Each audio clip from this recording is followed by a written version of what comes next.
Savol. Assalomu alaykum ustoz. Mening bir kichik atolyarim bor. Uningda men ayolim va boshqa ayollar bilan birga ishlaymiz. Ayollarga alnarx haq berman. Ayolimga bo'lsa boshqalarga bergan pulning 3ning birini berib kelyapatdim.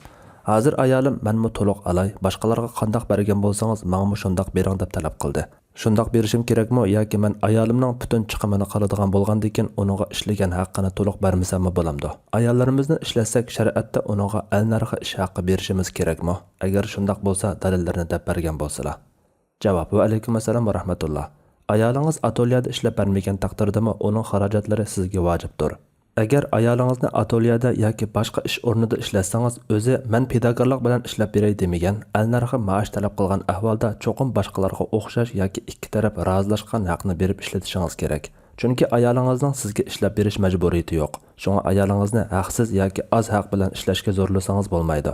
Buning dalili shariatda ayolning eri uchun uyning sirtida ishlab berish majburiyati borligiga dalil bo'lmaganligi va undaq majburiyatining yo'qligiga barliq olimlarning ijmosidir. Yana kelib ayolni ishlashga zo'rlash mohiyatda ishlamasa ayolga nafiqa bermaganlikmi bo'ladi. Alloh eng to'g'risini bilguchidir. Fatvoda doktor Abdul Aziz rahmatulloh.